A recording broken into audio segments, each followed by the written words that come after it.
All right, we've got some new signs. The trend of young people leaning liberal may actually be reversing, at least based on gender. A Monitoring the Future survey finds 12th grade boys are now nearly twice as likely to identify as conservative. Let's go ahead and bring in Julia Manchester, a national political reporter for The Hill. Hey, Julia.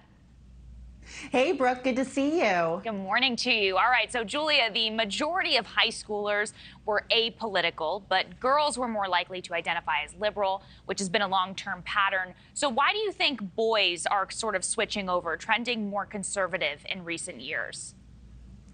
Yeah, Brooke, it's interesting. I was actually reading a piece in The Hill that my colleague Daniel DeVise wrote based off of this survey, and he did some reporting on it. And, you know, it got me thinking about the past 8 years, and we have seen a lot of feminism and the feminist movement, play out in the mainstream media and really just in the mainstream in general. We had the Women's March in 2017 and the subsequent women's marches and the overturning of Roe v. Wade. We saw a number of reproductive rights marches, which did include men, but were mostly organized by women. You have, for example, the Me Too movement also in 2017 that was very much dominated by women. And then, of course, you have it playing out in various, subsets of the media. Most recently, I would say in the Barbie movie directed by Greta Gerwig, there was definitely a strong feminist message. Now, this feminist message, I would say, leans more to the left, or is definitely, more geared towards people with maybe more of a liberal mindset. But at the same time, it does have you wondering, if you're a young male watching this, do you feel that you have a place in this movement? Are you included in this movement? Now, those on the left would say, of course they are. They want male allies.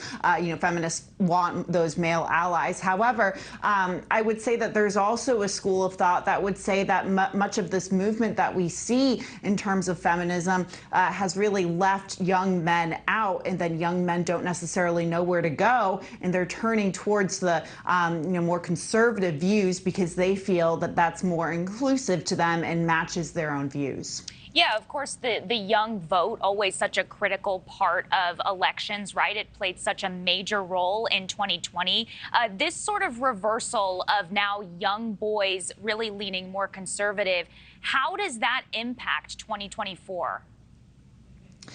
As of right now, and this could change, I don't know if this is necessarily going to have a huge impact on 2024. Number one, because, we saw in 2022, Gen Z voters, those that did vote, overwhelmingly voted for Democrats and really turned the tide for Democrats. And we know that Gen Z voters as well don't necessarily like to be put in political boxes or those label boxes when it comes to public policy, or political issues. So, you could see more of them leaning towards, the Republican side of things. However, I don't think it's going to have that much of an impact next year.